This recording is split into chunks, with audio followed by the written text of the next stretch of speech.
Do any of you remember this guy? Sit there and live. You think it's a joke? You really think it's a joke? Huh? You go home for the holidays. I don't. But you sit there with no smile.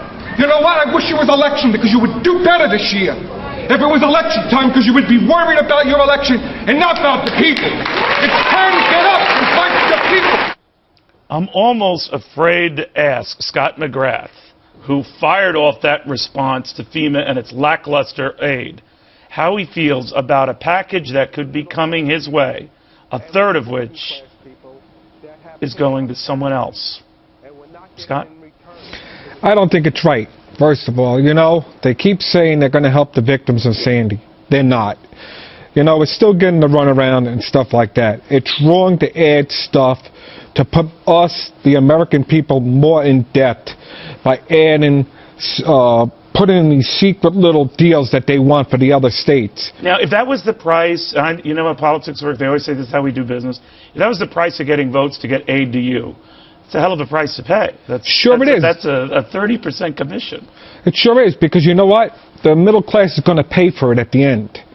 You know, nothing's for nothing in this government. So what's going to happen? We're going to wind up paying more on our taxes and stuff like that. So, yeah, you're going to help the people, they're so-called helping the victims of Sandy. This might not reach you. Now, you were forced out of your home. You're back in your home now, right? We've been living in our home, so yes. How are things now for you? Well, we've been living in the home. You know what? We just finally got electric and heat. Where did you celebrate the holidays? I celebrated it Christmas morning in my house. Then I went to my sister's in Long Island for dinner.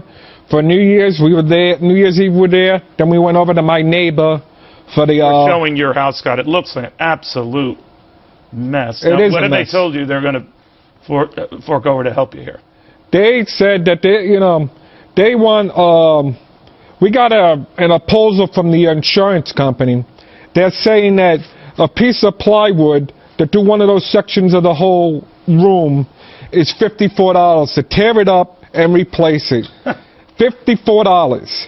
You know, they're saying to do a sheetrock, to do the taping and stuff, $7.25 a sheet. I don't know where they're getting these prices from, but they're not New York prices, because every contract it seems odd to me, because the government's pretty good at inflating numbers. This is one of the rare times where they inflate it for their own purpose. Yeah. They don't inflate it for the purpose of the people. I understand. So, Scott, here you have a situation where a good chunk of the aid, this is a New York councilman we're talking to, who said, you know, if that's what it takes, then I don't want the money because so much of it isn't making it to my folks. How do you feel about that? If one of your representatives turns down this dough because he says so much of it isn't going to folks like you?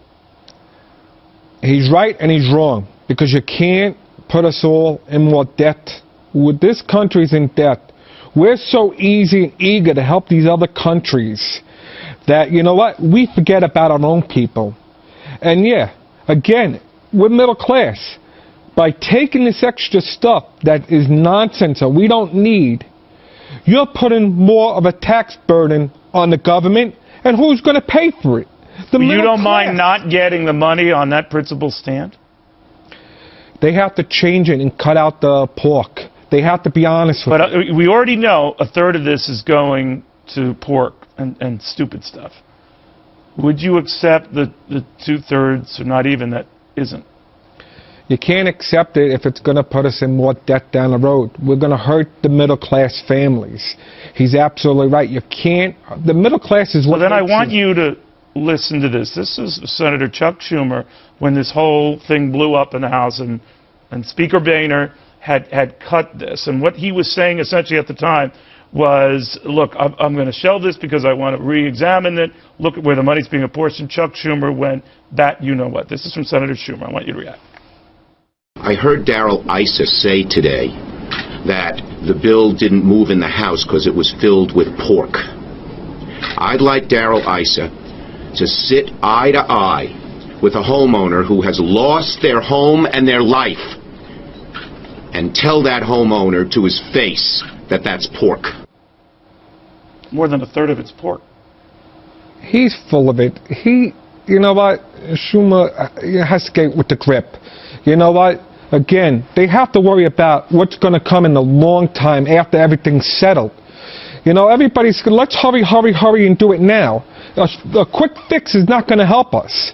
You know, yes, we need our houses and stuff done, but in the long run, I don't want to be paying more taxes down the road and not have money to buy or do things that I want to do in my future. Now, you took this up with President Obama when he visited the area, right? What did he tell you? He's a phony. He's a liar, straight out liar. He said to me face to face that he's going to cut the red tape. We're 2 months now, no red tape's been cut. We've been told, he told me things are going to be taken care of. FEMA has to listen to him. Yeah, you know what FEMA told me the other day? I have 5 adult people that live in my house. Me, my wife, and my 3 kids. We own 3 cars. They tell me they're not going to cover one of my cars because they want to know why I own 3 cars. Hello, the American dream entitles me to buy what I want as a middle-class working person. If I want 5 cars, 1 for each of my kids, that is my right and my business. To tell me I'm not going to be covered because I have to take an SBA loan to cover my car that was lost. And then the SBA loan wants to know what happened 10 years ago when I was arrested. They want fingerprinting. Meanwhile, I've been working for the same company for 25 years. Would they do it to another area? Would they do it to people that were not the middle class? Absolutely not. You know, they also have to cut that unemployment thing. You know what? They just passed that unemployment. There's jobs out there. People have to get off their rear ends and find a job and stop taking free handouts. You've had it with politicians. Yeah, I'm tired of the free handouts. I'm tired of the people collecting, and getting rewarded. You know what? They're sending a bad message to the kids of the future. They're telling you, do not work. You're better off. Do not work. Because if you work in your middle class, you're going to get screwed.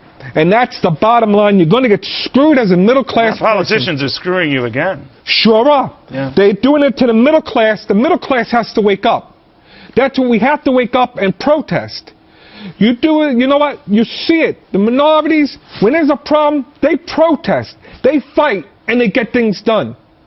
You know what? The rich stick together, they get it done. The middle class have to get together and make those phone calls and tell these politicians, we run this country, not you, or you're gone. That's what they need to do. Scott, it's time for you to run for office, young man. I don't like it. I enjoy my job. You know, I have 11 years to go with them.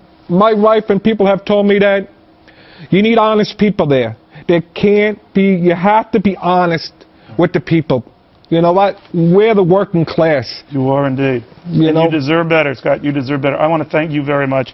And I just want to remind you guys, I know I seem like stink on you know what on this issue, and we have from the very beginning working many a weekend to be on top of what was happening in Staten Island and hurricane-ravaged areas. Remember, we were the same folks who told when these politicians were backslapping each other, saying, hey, we're doing a great job, and they forgot about folks like Scott. And then they cobbled together a deal, a $60 billion deal, rejection of which seemed to be almost satanic, without looking into the finer print and saying a third of it, more than a third of it, is going to relief areas that have nothing to do with relief at all, that have nothing to do with Sandy at all, that are building Alaskan fisheries. Last time I checked, that was not within Sandy's path. This is why we're on this issue. This is why we're about your green. This is why we create a storm over a storm.